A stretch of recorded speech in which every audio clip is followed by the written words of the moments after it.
Assalamualaikum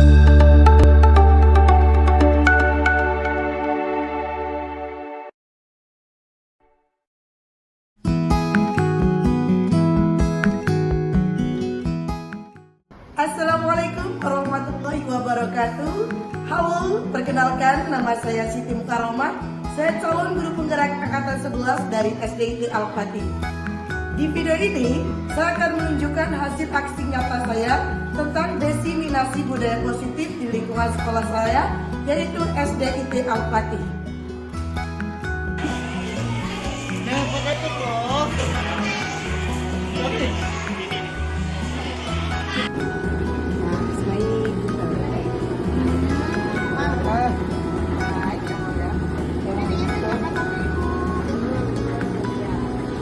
Bismillahirrahmanirrahim. Assalamualaikum warahmatullahi wabarakatuh. Waalaikumsalam warahmatullahi wabarakatuh. Alhamdulillahirabbil alamin wa bihi nasta'in wa ala umuri dunya wa din wa ala alihi wa sahbihi ajma'in amma ba'du. Pertama-tama marilah kita panjatkan puji syukur kehadirat Allah Subhanahu wa taala karena atas berkat rahmat dan karunia-Nya kita masih dapat berkumpul di ruangan ini dalam keadaan sehat walafiat.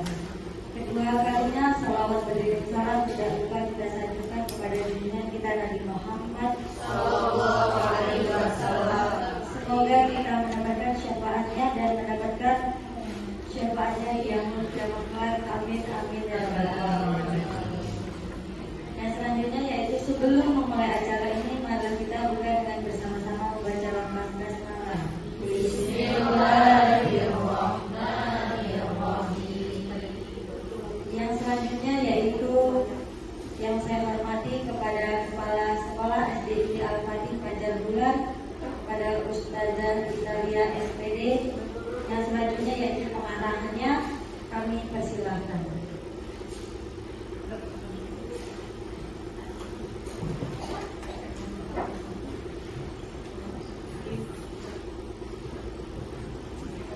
Bismillahirrahmanirrahim. Assalamualaikum warahmatullahi wabarakatuh. Waalaikumsalam warahmatullahi wabarakatuh.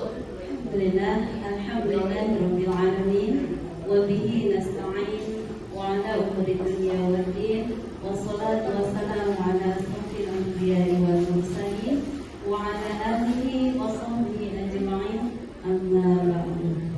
Baik, asatidz dan asatidzah semua, apa kabarnya pagi hari ini? Alhamdulillah luar biasa, selalu ceria, siap menjadi yang lebih baik, genggam dunia, sukses akhirat, Allahu Akbar. Yes. Masya Allah, pagi hari ini saya melihat semuanya bahagia dan insya Allah semangat untuk mengikuti kegiatan pada hari ini ya. Salawat beriring salam, semoga Allah selalu sanjung dan mengabulkan kepada Nabi kita Muhammad Sallallahu Alaihi Wasallam. Ya, teman-teman semua, ya, guru keluarga besar guru-guru SDIT Al-Fatih, hari ini adalah ada sebuah kegiatan ya yang Masya Allah ini kegiatan langka ya Bu Siti ya, kegiatan langka, dan ini baru pertama juga kita ada gitu ya dari guru penggerak, dan hari ini kita diawali oleh Bu Siti Mukaromah ya. Menjadi sebuah harapan besar buat kita semua bahwasanya kita bisa gitu ya, kita bisa melanjutkan gitu ya, atau kita juga bisa menjadi bagian dari guru-guru penggerak itu ya. Sebenarnya sebuah keniscayaan ya bahwasanya kita semua adalah penggerak-penggerak dari pendidikan untuk mencerdaskan anak-anak bangsa ya. Dan menjadi sebuah motivasi juga ya. Kita sudah menggerakkan diri kita di sekolahan, kita juga harus punya andil bagaimana kita mengikut sertakan diri kita juga gitu ya untuk dengan program-program di pemerintahan ya. Dan ini program ini sudah berjalan udah angkatan ke-11 ya. Dan angkatan ke-11 dan yang sudah dilakukan itu angkatan ke-10 ya Yusuf ya. Jadi angkatan 10 yang sudah berjalan gitu ya. Dan mudah-mudahan nanti itu akan ada angkatan 12 dan kita bisa mengikut sertakan diri kita gitu ya untuk mendaftarkan diri kita. Mudah-mudahan kita juga bisa berperan aktif untuk. Oke, dan tadi sudah disampaikan oleh Ustazah Lulun, salah satu budaya positif itu adalah 5S. Senyum, salam, sapa, sopan, dan santun. Dan itu memang budaya yang harus diterapkan di sekolah. Lalu sebenarnya lebih luasnya budaya positif itu apa sih, teman-teman? Mari kita lihat untuk budaya positif itu sebenarnya apa. Ya. Jadi kenapa kita seorang guru itu harus menerapkan budaya positif? Karena seorang guru yang baik harus memiliki kemampuan untuk mewujudkan budaya positif di sekolah. Budaya positif dapat dijalankan dengan menerapkan konsep di bawah ini seperti contohnya disiplin positif, motivasi perilaku manusia, posisi kontrol restitusi, keyakinan sekolah atau kelas, dan segitiga institusi. Nah, kita akan melihat disiplin positif. Nah, apa yang dimaksud dengan disiplin positif? Disiplin positif adalah cara penerapan disiplin yang mengajarkan anak bertanggung jawab dan menumbuhkan kesadaran diri berdasarkan nilai-nilai kebajikan. Jadi bagaimana anak-anak itu bisa menerapkan disiplin positif di kelas kita. Dan itu adalah menjadi tugas kita sebagai seorang guru, bagaimana bisa menerapkan nilai-nilai kebajikan di dalam diri siswa tersebut. Oke, lanjut. Ya. Lalu ada yang disebut dengan motivasi perilaku manusia. Atau kalau kita di sekolah kita fokusnya kepada perilaku siswa. Mengapa siswa melakukan tindakan atau perilaku? Itu karena adanya rasa yang pertama, mereka itu menghindari ketidaknyamanan atau hukuman. Contohnya bagaimana? Mungkin siswa itu berperilaku beda dengan temannya karena ada rasa tidak nyaman dalam diri dia. Atau mereka melakukan karena mereka menghindari hukuman. Contohnya, kalau tidak sholat duha dalam seminggu sekali, itu nanti misalnya hukumannya apa gitu kan. Atau kalau kamu tidak bisa tertib, kamu akan mendapatkan hukuman. Sehingga dia melakukan perilaku itu, dan melakukan perilaku itu supaya dia tidak mendapatkan hukuman. Terus mendapatkan imbalan atau penghargaan dari orang lain. Nah, jadi kan sering kita lakukan ya sebagai seorang guru, kita memberikan reward, misalnya, ayo, yang duduknya tertib akan dapat bintang, yang murojaahnya bagus akan dapat bintang. Nah, motivasi anak-anak melakukan perilaku tersebut itu karena dia akan mendapatkan imbalan atau penghargaan dari gurunya. Lalu yang ketiga, menjadi orang yang mereka inginkan dan menghargai diri sendiri berdasarkan nilai-nilai yang mereka percaya. Nah, yang ketiga ini teman-teman, baik kita sebagai seorang guru atau seorang siswa, yang ketiga ini adalah yang terbaik kita katakan. Kenapa? Karena dia melakukan itu atas dasar kesadaran diri dan tanggung jawabnya. Jadi bukan karena dia takut datang terlambat, takut dihukum, tapi karena dia sadar bahwa datang tepat waktu itu adalah bentuk diri dia menghargai dirinya sendiri. Ya, bentuk daripada kita, oh aku harus datang tepat waktu karena saya harus bisa menjadi orang yang disiplin. Bukan karena dia tidak nyaman atau dihukum, tapi karena dia sadar bahwa hal itu harus dilakukan oleh diri dia. Oke, lanjut Ustaz. Lalu selain daripada dorongan tersebut teman-teman, seseorang melakukan sebuah tindakan atau perilaku mungkin karena adanya kebutuhan dasarnya tidak terpenuhi. Ya, kebutuhan dasarnya tidak terpenuhi. Kebutuhan dasar manusia menurut Dr. William itu ada berapa teman-teman di sini? Ada 5. Yang pertama apa? Oke, yang kedua dan rasa diterima. Yang ketiga kebutuhan pengakuan. Yang keempat kebutuhan akan pilihan. Dan yang kelima, oke, akan saya jelaskan untuk apa sih namanya kebutuhan bertahan hidup itu. Oke, oh naik kabarnya Ustaz. Jadi kebutuhan bertahan hidup itu salah satunya apa teman-teman? Ya betul, makan, terus minum, ya istirahat, jajan, oke.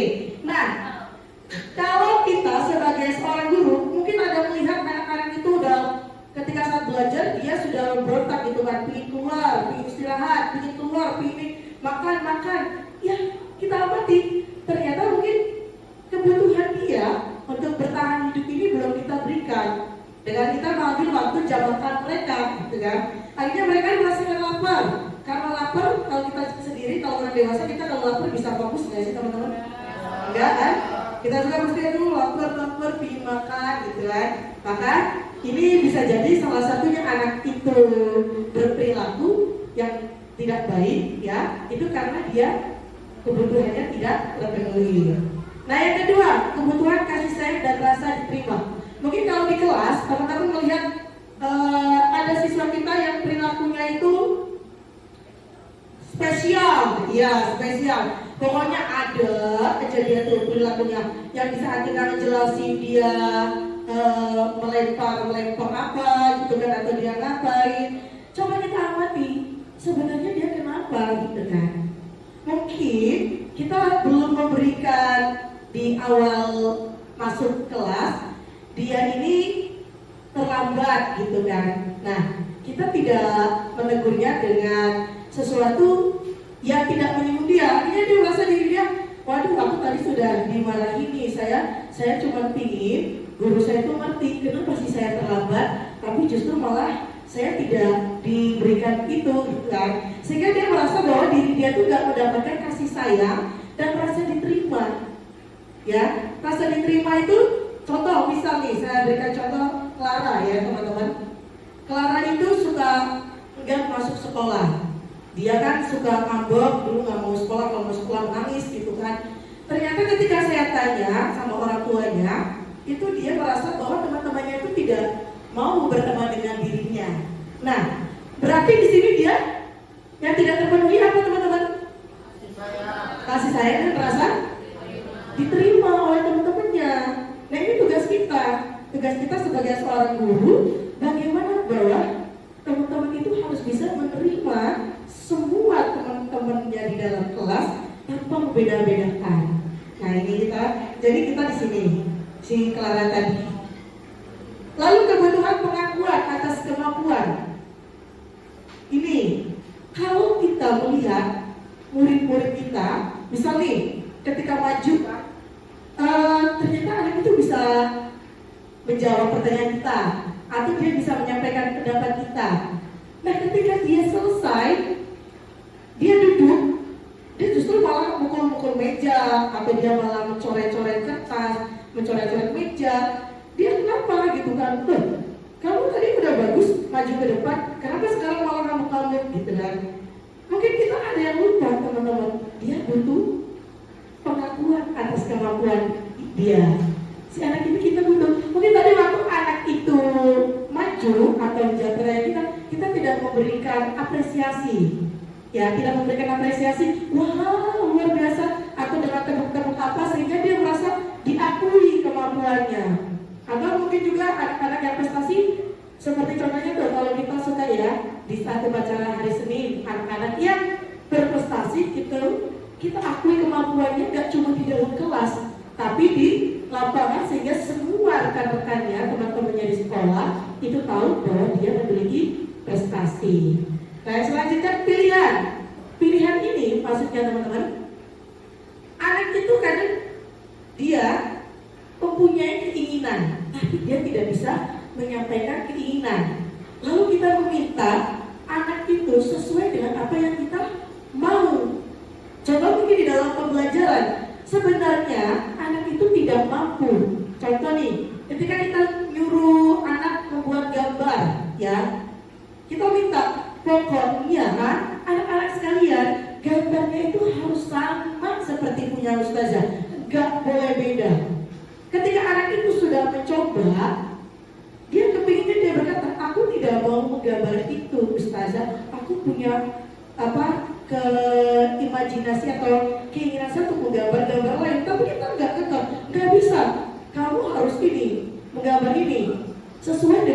Ustazah contohkan. Lalu dia kan merasa bahwa diri dia itu tidak diberikan kebutuhan untuk memilih. Dia tidak diberikan pilihan sama kita. Maka dia, bagaimana perasaan kita teman-teman? Kalau seandainya itu diri kita sendiri, kita kepilih A, tapi ternyata kita harus memilih tetap B. Itu rasa yang teman-teman rasakan itu bagaimana? Ya? Ya, gimana Ustaz ini? Kurang? Kita ada rasa kesel nggak? Emosi nggak? Iya. Nah, biasanya anak-anak meluapkan emosinya itu dengan bertingkah yang aneh, atau kayak gini ya. Nah, dari ini teman-teman kadang kita suka lupa sebagai seorang guru kebutuhan akan kesenangan. Kalau menurut Dan Postman yang berkata, janganlah kau ambil masa kanak-kanakmu, maka kamu akan melihat masa dewasa yang kekanak-kanakan. Artinya orang dewasa yang dirinya suka uring-uringan, kekanak-kanakan, tantrum, itu mungkin karena dia tidak dipenuhi kebutuhan akan kesenangannya di saat dia masih kecil. Iya, ada ustazah masih tantrum. Jadi mungkin kita tantrum gitu, mungkin karena dia masa kecil, masa anak-anak ya itu kebutuhan akan kesenangannya tidak dipenuhi. Apa sih teman-teman yang buat anak-anak itu senang? Ayo, yang membuat anak-anak senang itu apa? Bermain. Jadi kita nggak bisa meregut kebutuhan mereka dalam bermain. Contoh misal, dalam sehari anak dari jam 7 TEK sampai jam 2 atau jam 4, kita nggak memberikan mereka kesempatan bermain. Maka mereka semakin menjadi, semakin mereka ingin kebutuhan saya tuh harus terpenuhi. Ketika kita nggak memberikan itu, artinya apa? Dia butuh kesenangan. Orang kita juga ya, kalau kita kalau dapat kesenangan, betah nggak sih teman-teman? Betah nggak? Betah? Sehari full di kelas? Ya. Walaupun kita hanya memberikan embel-embel kita, oke, silakan bermain anak-anak 5 menit saja. 5 menit itu buat mereka berharga gitu loh. Artinya mereka bisa ngecas lagi, udah 5 menit silakan main, tapi tetap kita dalam pengawasan mereka. Ya, 5 menit aja, silakan keluar misalnya kan.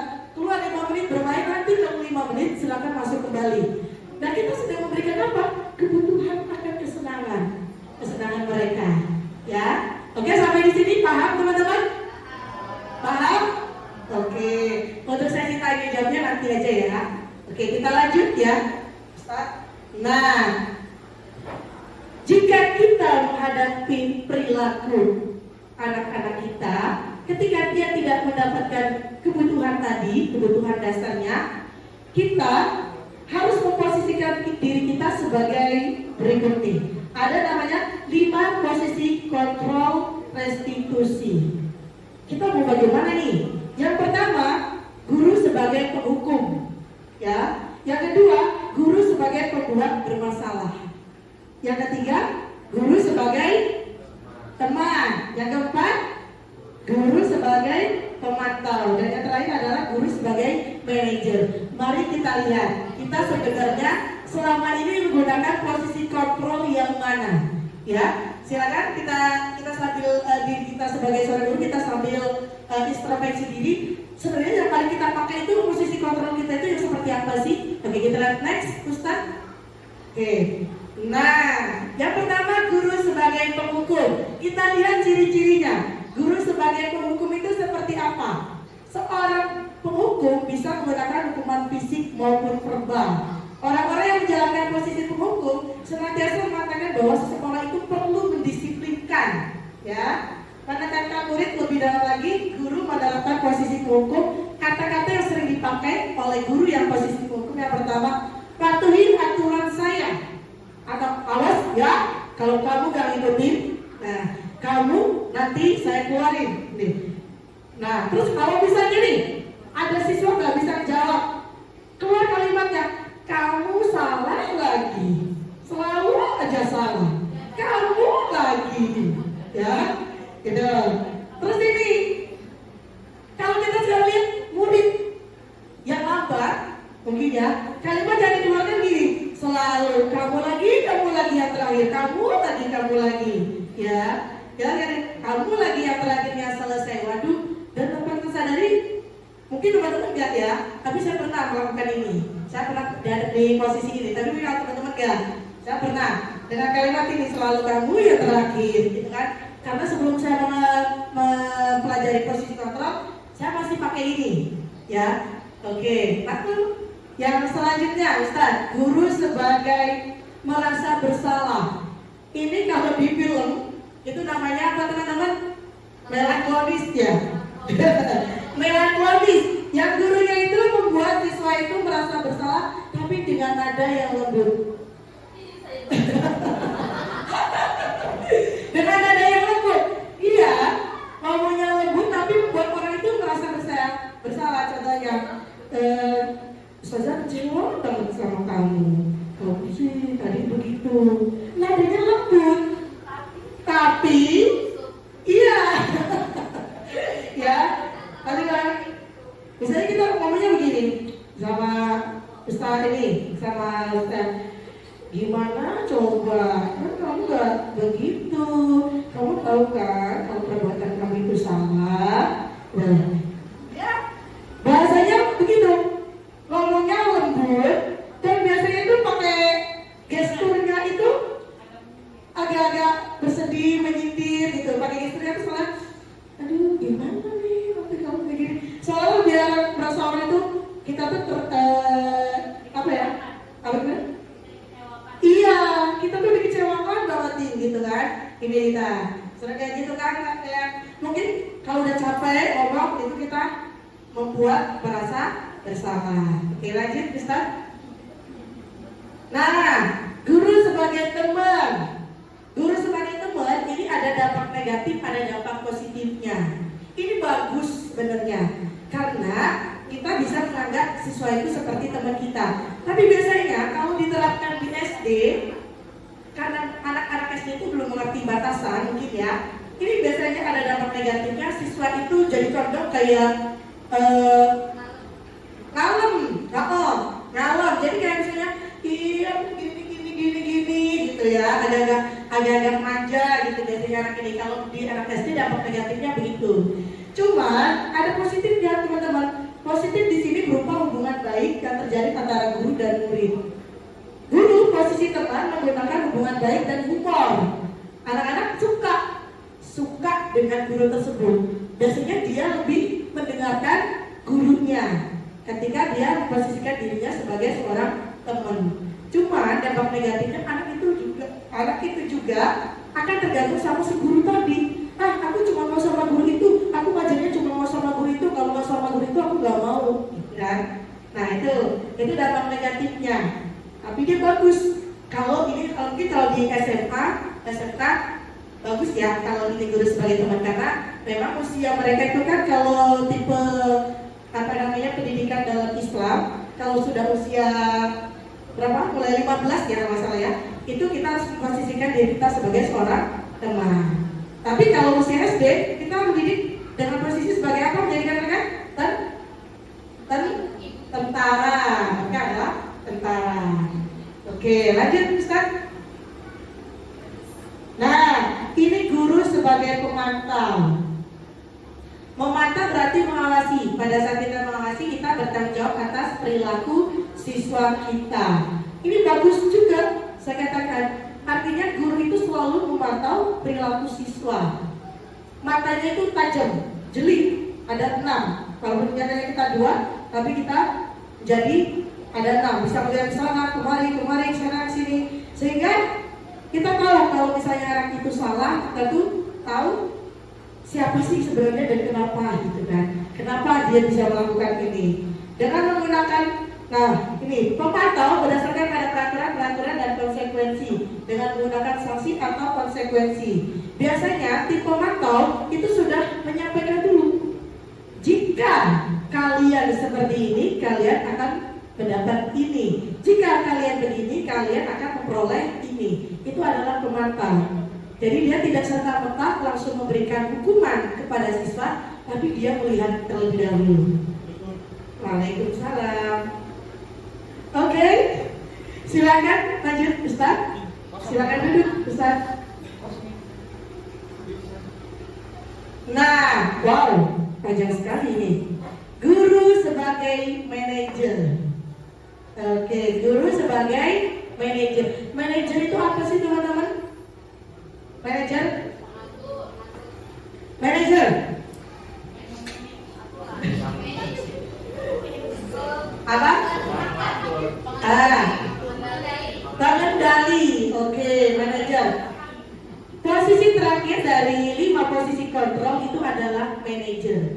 Posisi ini di mana guru berbuat sesuatu bersama dengan murid, mempersilahkan murid mempertanggungjawabkan kesalahannya, perilakunya, tapi dia juga mendukung murid untuk memperbaiki permasalahan yang dihadapi.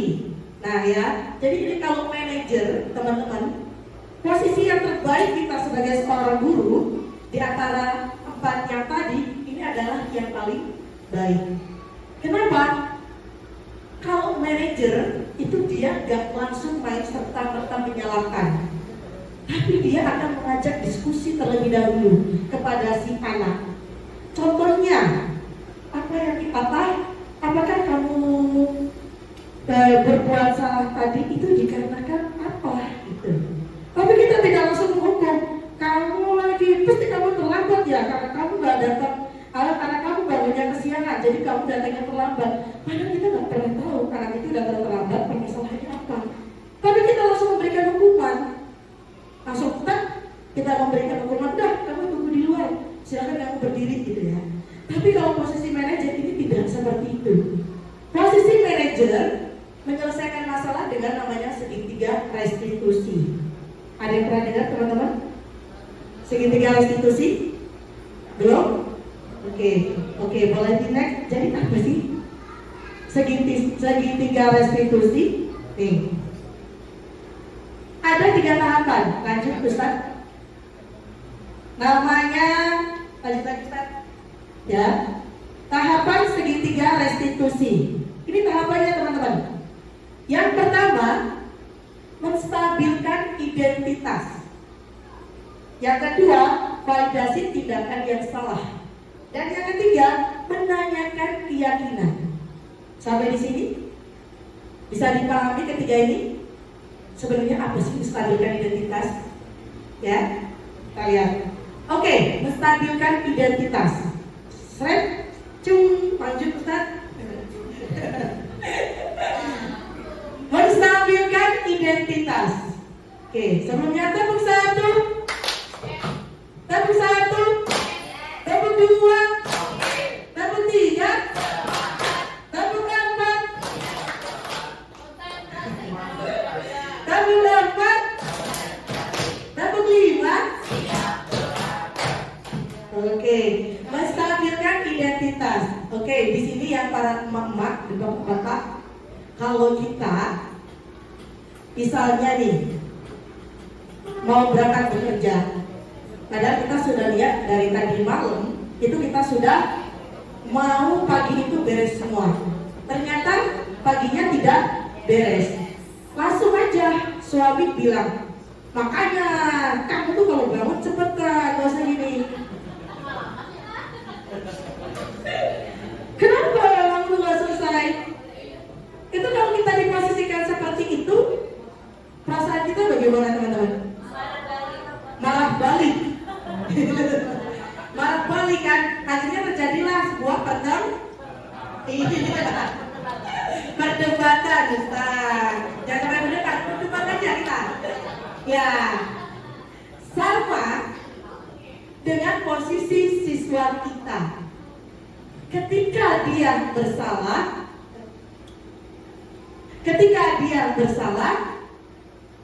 kita tidak menstabilkan identitasnya dulu. Menstabilkan identitas itu seperti apa? Berdasarkan prinsip bahwa membuat kesalahan adalah bagian dari proses pembelajaran. Dengan demikian, identitas gagal dapat bergeser ke arah identitas sukses. Contoh begini, misalnya Ayubi atau siapa ya? Hakim. Atau kita ambil Hakim gitu kan. Dia tidak sengaja menjatuhkan temannya. Ada, tapi kita langsung marah dengan hakim.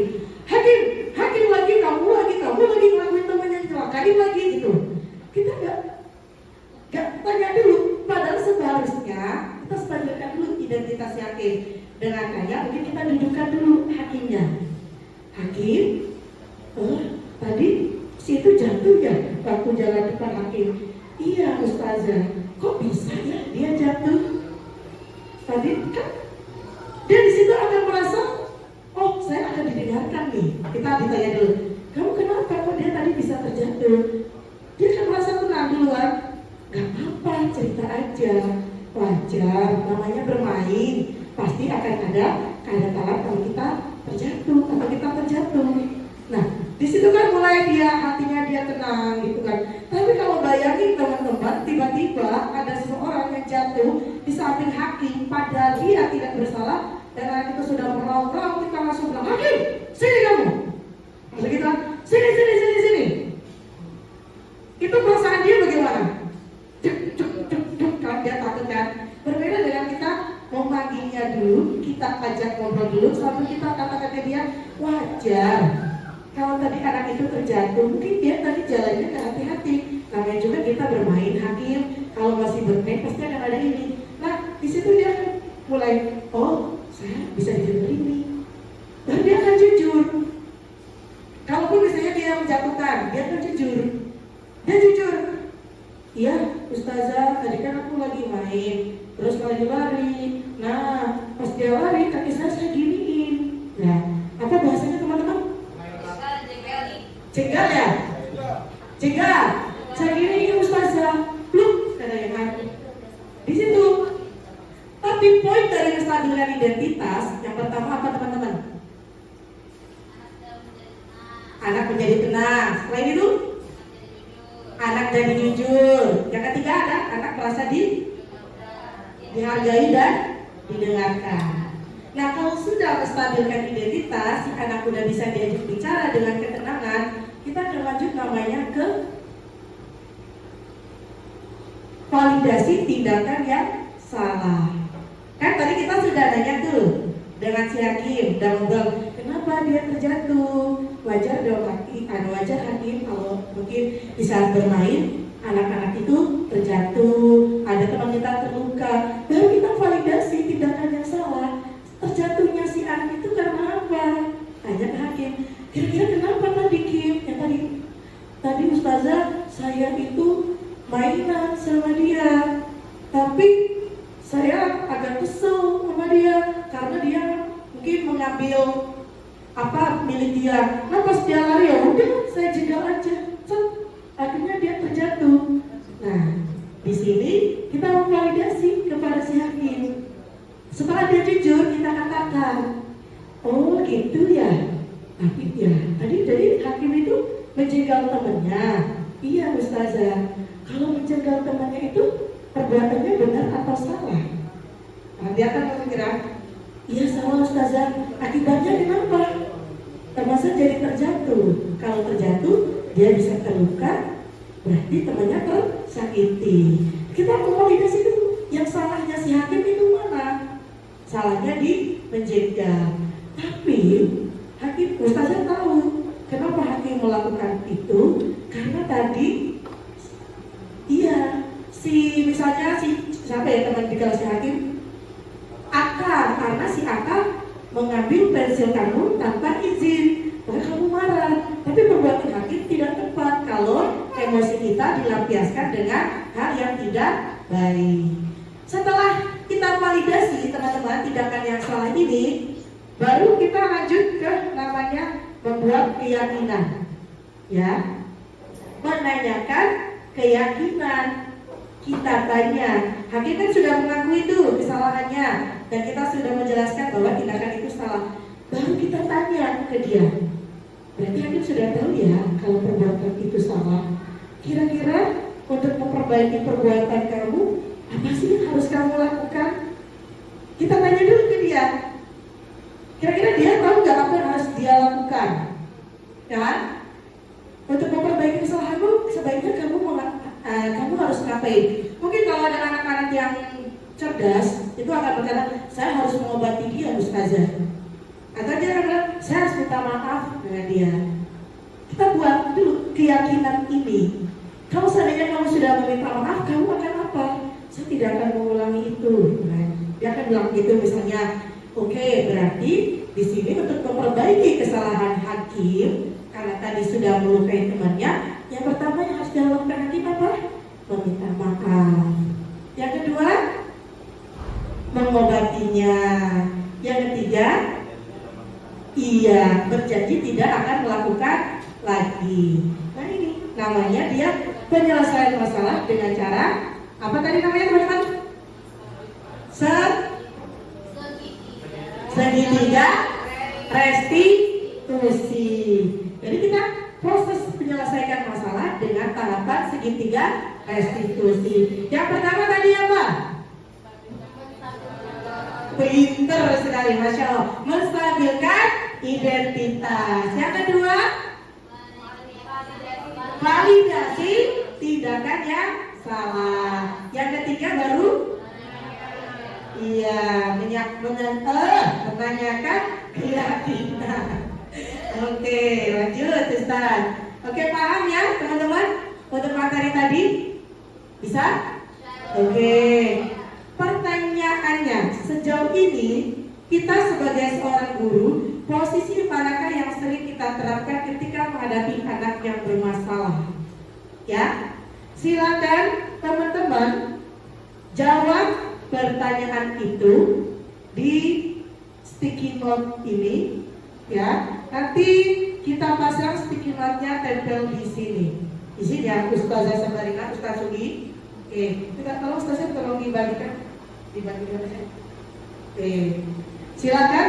Posisi mana yang paling sering kita terapkan dalam menghadapi masalah anak-anak? Apakah kita sebagai manajer, sebagai seorang teman, sebagai penghukum,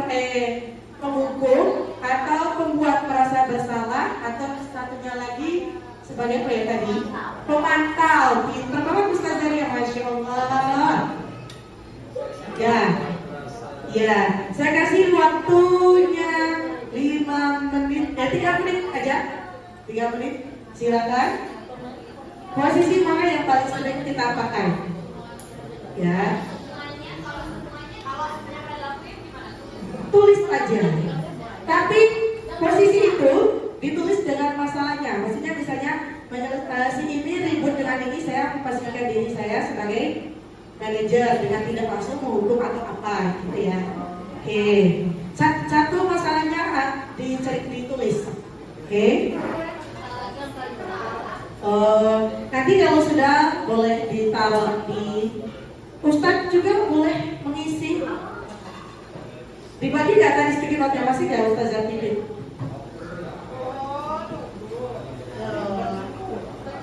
Nggak ada pena ya Ustadz? Oke, Ustadz.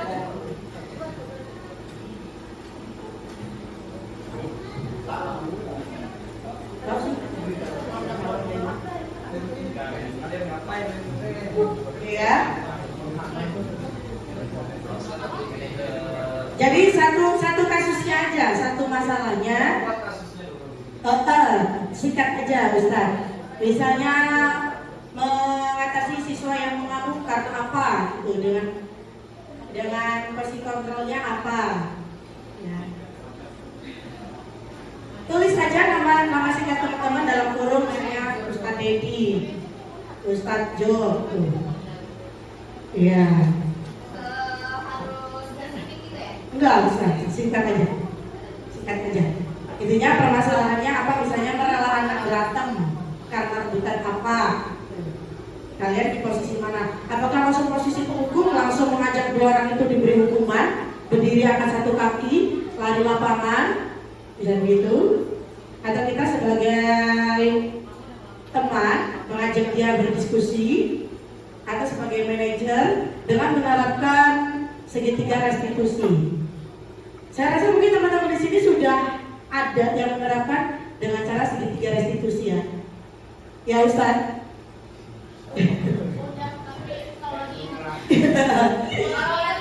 Iya, kalau lagi ingat. Iya.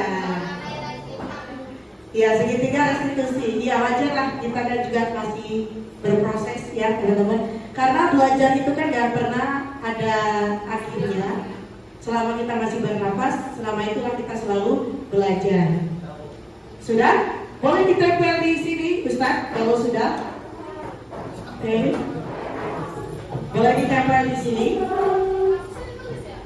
Ya, simpel aja, Ustaz. Oke.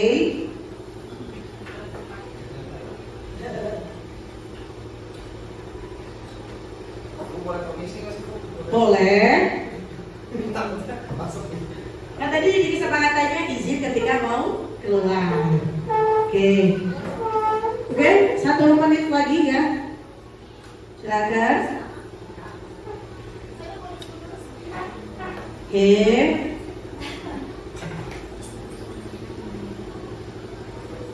Oke, kalau sudah boleh ditempel semua.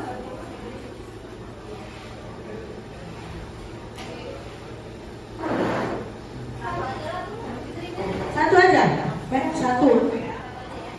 Hah? Boleh satu aja. Oke.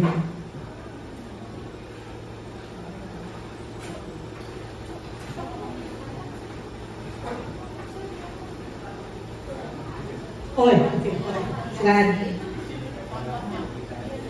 Isinya kembali lagi ya Ustaz ya.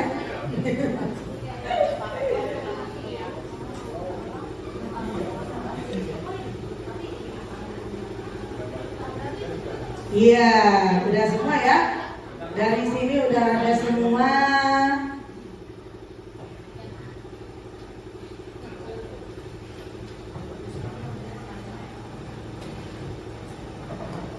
Oke, saya minta teman-teman siapa yang bisa menyampaikan hasil tulisannya, 1 orang. Oke, Ustazah Cicu boleh maju tuh. Masya Allah, kita beri tepuk tangan dulu.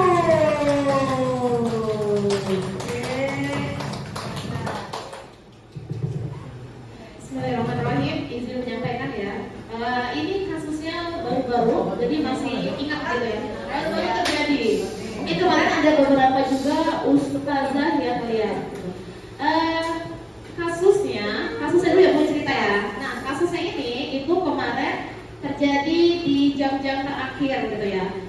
Laki-laki itu diawali oleh bercanda awalnya, namun setelah dilihat kok makin serius, bahkan yang satu dia sampai mengucapkan kata-kata yang menurut saya kurang baik gitu ya, dan itu kedengaran ke kelas-kelas yang lain.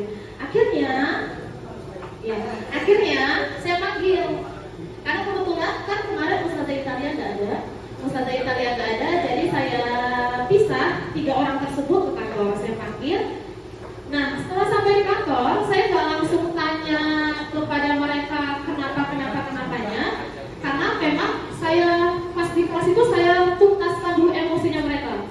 Jadi saya biarin dulu mereka itu mengucapkan, maksudnya kayak marah-marah, mengeluarkan kata-kata emosinya mereka. Tapi yang satu itu yang saya salut, dari yang satu anaknya itu dia diam, nggak ngelawan.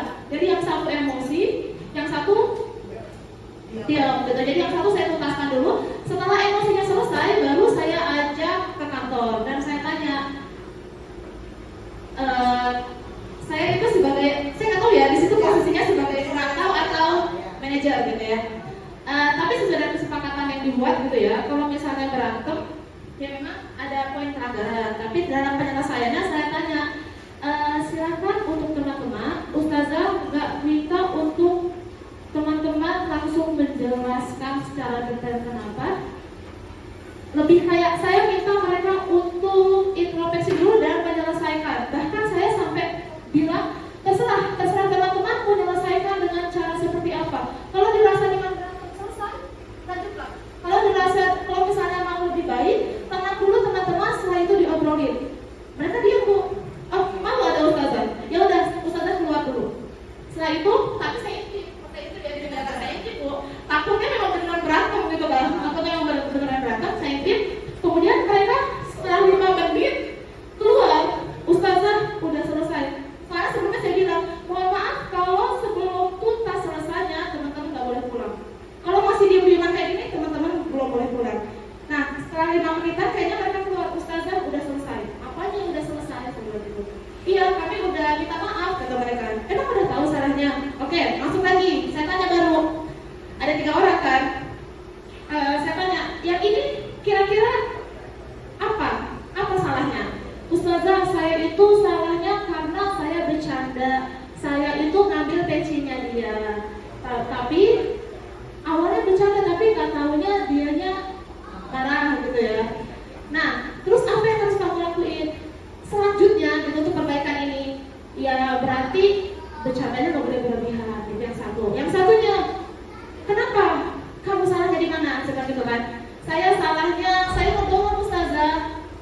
Kenapa ngedorong? Ya karena peci saya diambil, kata dia. Terus gimana yang harus kamu lakuin selanjutnya? Berarti saya nggak boleh asal dorong, kata gitu. Satunya lagi, kamu kenapa salahnya? Ada 3 orang kan? Saya ngomong kasar, bahkan di situ kalau katanya semuanya nggak boleh. Dia tuh sampai bilang bunuh gitu loh, kayak gitu loh Bu. Jadi menurut saya tuh itu udah benar-benar emosi banget gitu ya. Iya katanya. Terus apa yang harus kamu lakuin? Berarti saya ya harus lebih meredam, kata dia. Tapi yang bikin saya salut, ketika satu itu sedang meluapkan emosi, yang pecinya di aku tuh cuma diam, nggak ngomong, nggak mukul lagi, dia cuma diam kan. Nah setelah itu baru saya tanya, setelah mereka mengakui kesalahannya mereka introspeksi apa yang harus mereka lakukan. Setelah itu baru saya suruh mereka minta maaf dan saya bilang kalau memang belum ikhlas, ya belum boleh sebenarnya itu. Sampai benar-benar ikhlas, jangan ada keterpaksaan gitu. Jadi saya kata di situ saya masuk ke guru sebagai pemantau atau guru sebagai manajer atau guru sebagai penghukum. Nah itu dulu. Oke, terima kasih banyak Ustazah Cucu, luar biasa ya. Kalau kita lihat dari kisah cerita atas konflik yang terjadi ya dengan Ustazah Cucu, berarti Ustazah Cucu sudah memposisikan diri sebagai apa? Coba teman-teman amati tadi, dia sebagai apa? Manajer atau pemantau? Yang pertama dia memposisikan diri dia sebagai pemantau. Di kalimat pemantau tadi, bahwa si guru itu akan mengobservasi, mengamati dengan cara bagaimana? Jadi tadi memberikan siswanya kesempatan untuk menyelesaikan emosinya, tetapi dia tidak hanya membiarkan saja, tapi dia memantau dari jendela tadi, iya kan? Dia pantau dari jendela. Kenapa? Kira-kira ini akan terjadi kelanjutan nggak sih berantemnya? Kalau seandainya tidak teman-teman pantau, tidak saja cucu pantau, berarti dia pemukul. Karena dia hanya memberikan, udah kamu silakan di luar selesaikan hukum, tidak usah masuk kelas. Kalau kamu nggak selesai, katanya, itu berarti kita yang hukum. Kita membiarkan. Penghukum itu dengan pemantau beda. Kalau penghukum memberikan hukuman, masuk anak itu melakukan hukuman, tapi kita tidak mendampingi dia. Kita nggak mendampingi. Misalnya, udah kamu silakan lari 10 kali, nah itu penghukum. Ya, tapi kalau pemantau dia masih tetap mengawasi, memberikan kesempatan menyelesaikan emosi, dia mengamati. Nah, Ustazah Cucu juga menerapkan posisi kontrol sebagai manajer karena dia sudah menerapkan segitiga restitusi. Tadi Ustaz Jo mendengarkan nggak? Validasi tindakannya. Pertama dia membuat tahapan yang pertama apa teman-teman? Pak, bukan yang pertama tadi menstabilkan identitas. Coba Ustaz Jo pada kasus Ustazah Cucu, di bagian mana tadi dia mencoba menstabilkan identitas siswanya? Apa? Membiarkan anak-anak menyelesaikannya sendiri. Dengan memberikan kesempatan emosi itu terselesaikan. Oke, ya betul ya, bagus. Lalu bagian untuk validasi tindakan yang salah, Ustazah Pipit, apa yang dilakukan tadi oleh Ustazah Cucu?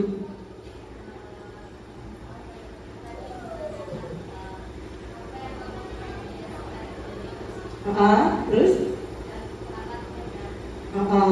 Dan dia juga tadi mengatakan yang benar ya Ustazah Cucu. Lalu di sekarang itu ceritakan ya si siapa pelakunya tadi ya Ustazah Cucu ya, yang dia cerita karena mengambil peci gitu ya. Nah itu adalah bagian daripada validasi tindakan yang salah. Lalu bagian meyakinkan, keyakinan di bagian apa? Ustadz yang di depan saya yang menanyakan keyakinannya tadi di bagian mana? Hah? Yang terakhir ya tadi ada kan ya teman-teman yang menanyakan keyakinan? Oke, Ustadz Dodi mungkin tadi masih keluar. Yang lain, Ustadz Zaila yang menanyakan keyakinan? Bagian itu tadi yang mana? Nah, terus ada yang konsekuensi ke depannya itu tadi yang bagaimana? Terus sama apa yang harus kamu lakukan dengan teman itu. Nah itu adalah bagian daripada meyakinkan keyakinan, menanyakan keyakinan. Jadi tahapannya itu ada 3 tadi. Kalau kita bisa menerapkan 3 tahapan itu, maka kebutuhan siswa tadi, kebutuhan dasarnya itu akan terpenuhi. Mereka sebagai seorang siswa. Oke, lanjut Ustadz. Operatornya hilang. Oke, lanjut next. Ini, nah kita sudah selesai. Sampai di sini, inilah materi kita. Kita coba kita tepuk beat 1, beat 2, beat 3, beat 4. Lanjut lagi ya, di sini aja masih bisa. Beat 5. Oke, terima kasih teman-teman atas perhatiannya. Oke, saya ucapkan terima kasih. Assalamualaikum warahmatullahi wabarakatuh. Oke, saya kembalikan lagi ke MC kita, Ustazah Sulis.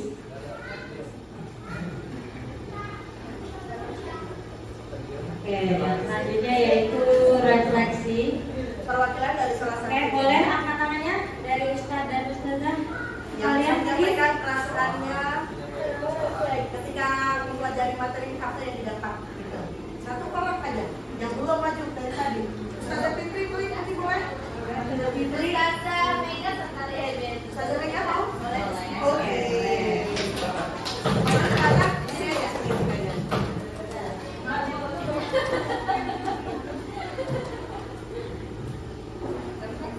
Ya. Tentang materi yang Oke, terima kasih kepada Ustazah Siti yang telah memberikan materi yang sangat luar biasa sehingga saya bisa lebih paham lagi bahwasannya dalam menyelesaikan masalah itu bagaimana caranya kita harus dengan cara yang tadi sebagai manajer dengan cara menanyakan dulu tanpa harus mengejudge seperti itu.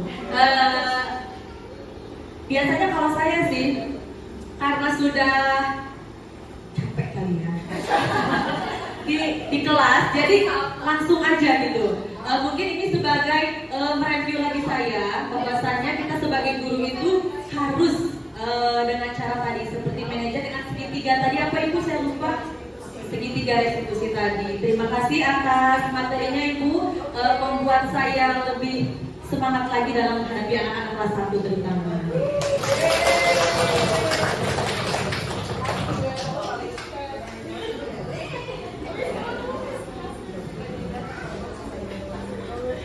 Mungkin dari pemaparan Ustazah Siti tadi mungkin ada yang ingin ditanyakan dari Ustazah sekalian. Kami buka satu sesi ya.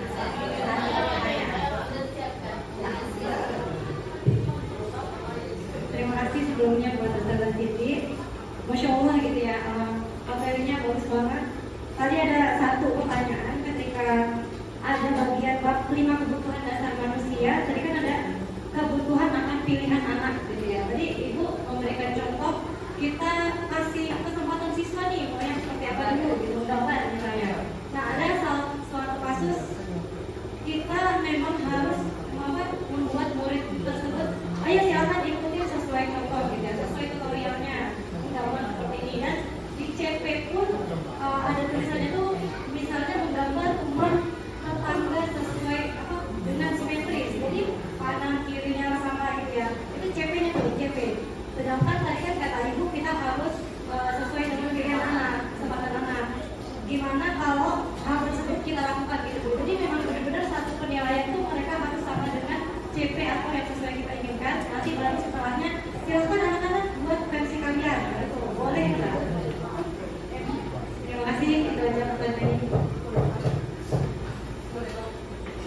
Oke, langsung aja ya Bu.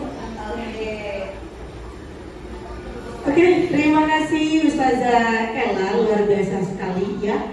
Pertanyaannya sangat bagus dan ini memang kadang-kadang menjadi dilema kita seorang guru. Dan saya sekarang dalam proses mempelajari modul 2.1 itu tentang pembelajaran berdiferensiasi. Bagaimana kita menerapkan pembelajaran berdiferensiasi? Diferensiasi itu artinya kita melakukan pembelajaran untuk tujuannya memenuhi kebutuhan siswa dengan menggunakan beberapa metode media yang beragam. Tapi bukan berarti dalam satu kelas 30 siswa ya kita memberikan cara 30 siswa dengan 30 cara yang berbeda, bukan.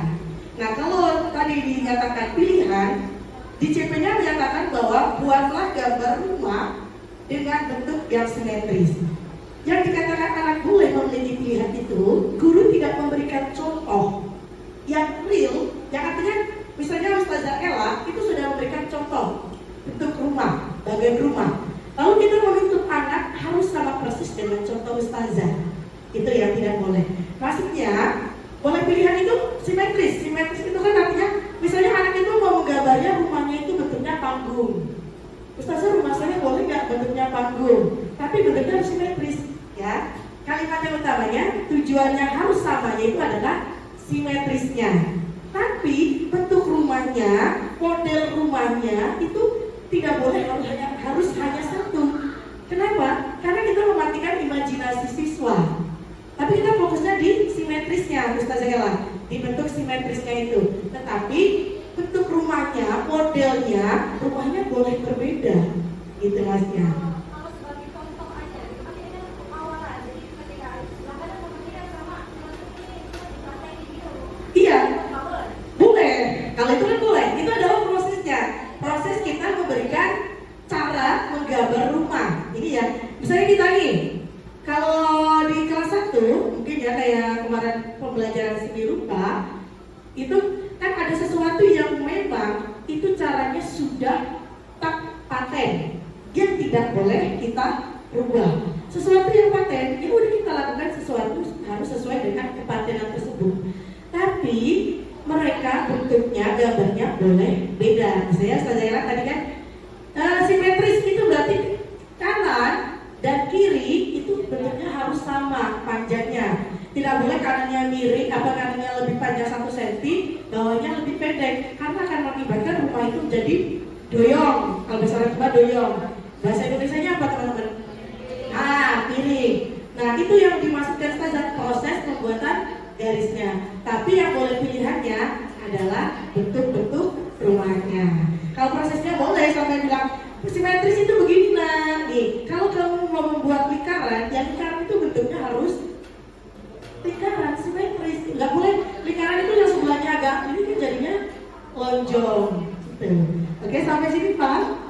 Oke, sudah cukup ya? Ada yang lain? Cukup Pak? Oh, ada. Boleh Ustazah Sulis? Oh, langsung aja. Oke, boleh maju ke sini Ustazah Yun satu boleh. Sini aja Ustazah Yun. Biar kita video. Satu lagi ya, karena udah siap. Terima kasih Ustazah Siti atas kesempatannya. Sebenarnya berhubungan dengan pertanyaan Ustazah Ella tentang ya diferensiasi juga. Cuman saya kasusnya di matematika ya. Jadi itu saya tuh awalnya ini kasus saya di kelas. Jadi saya tuh ada materi tentang pembagian desimal. Kan pembagian desimal itu caranya banyak. Artinya pengerjaannya itu banyak. Akhirnya saya itu kemarin berpikir ya diferensiasi itu akhirnya coba saya ajarkan 2 cara yang menurut saya sepertinya mereka mudah untuk, dan kenapa saya 2 ya siapa tahu ada yang cocok dengan cara yang A atau cara yang B. Nah itu niat awalnya. Terus akhirnya kemarin saya coba ajarkan. Mungkin karena memang pelajarannya matematika, ternyata mereka itu malah lebih riuh gitu. Saya kok riuh ya jadi. Sebenarnya mereka bisa mencerna tapi lambat banget gitu, dan saya melihatnya apa dikasih opsi ini mereka makin bingung. Nah terus saya coba ubah di pertemuan selanjutnya itu dengan satu cara yang menurut saya sepertinya mereka lebih mudah. Jadi bahasanya itu saya membatasi. Jadi langsung membatasi cara, nih pakai cara ini gitu. Nah terus saya tanya pendapat mereka gitu. Kira-kira gimana, lebih mudah yang kemarin atau yang ini? Dan kata mereka lebih mudah yang ini, cuman memang akhirnya ada yang nanya, Ustazah kenapa ya ininya tuh nggak dianggap, misalnya kenapa ya ini hilang dan matematika. Terus akhirnya aku jelasinnya, ini tidak hilang, prosesnya itu pakai proses cara kayak yang kemarin Ustazah ajarkan, yang teman-teman sempat pusing kalau bilang kayak gitu. Jadi tidak ada yang hilang sebenarnya, cuman karena memang cara yang kedua ini cara yang lebih simpel. Intinya aku membatasi, oh ya udah kayak gitu. Kalau misalnya dilihat ke apa ya keberhasilannya, ya mereka itu mungkin kayaknya ada juga yang nggak cocok di cara yang aku cuma satu itu loh. Nah tapi kalau niatnya kan aku juga di awal tuh bilang boleh pakai yang ini atau yang ini, aku tidak membatasi, atau pakai ada yang cara lain yang belajar di luar, konfirmasi aja ke ustazah. Kalau memang caranya itu sesuai ya nggak apa-apa dipakai, yang penting yang mudah. Nah, terus tapi karena melihat prosesnya mereka itu kayaknya dikasih pilihan bingung, atau mungkin karena pelajaran juga matematika gitu, akhirnya kita membatasi satu cara. Itu kira-kira saya tuh gimana ya Bu ya? Terima kasih. Oke, kita beri tepuk kereta hati buat Ustazah Yuyun. Ustazah Yuyun, kereta hati Ustazah Yuyun.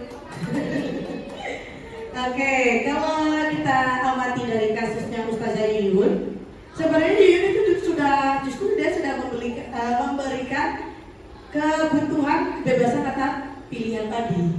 Kan Yuyun sudah jelas dari awal sudah memberikan dua opsi. Bahkan Ustazah Yuyun menanyakan juga, kalian pilih yang mana yang menurut kalian itu mudah gitu kan. Nah berarti selama sudah memberikan itu, tidak membatasi anak untuk sesuai dengan satu cara, itu tidak. Jadi silakan mau pilih yang mana yang menurut kalian itu enak. Karena kalau matematika ini teman-teman kan, kalau kita tuh kalau gak sesuai dengan cara guru itu salah kalau zaman dulu kan. Nah kalau di kurikulum mereka kita nggak boleh begitu. Jadi misalnya nih penjumlahan, mungkin anak mau menggunakan penjumlah dengan cara melanjutkan bilangan, atau dia mau menggunakan tangan yang begini-begini. Ya biarkanlah, karena yang kita nilai mereka bisa paham bahwa 2 ditambah 2 itu adalah 4. Cara paham mereka itu bermacam-macam. Kita nggak boleh harus terketiplak bahwa 2, misalnya kayak kemarin, ini berapa? 2, ini berapa? 2. Kita nggak boleh berkata bahwa 2 itu harus begini. Tidak, 2 itu bisa begini, ini juga 2, ini juga 2. Nggak boleh. Coba tunjukkan jari 2, harus plak-ketiplak 2 itu begini, tidak. Tapi 2 itu bisa begini, bisa begini, bisa begini, atau dengan 2 tangan itu sama hasilnya 2. Gitu ya. Dalam matematika kalau begitu. Nah kalau sekarang kita harus mulai menerapkan pembelajaran berdiferensiasi.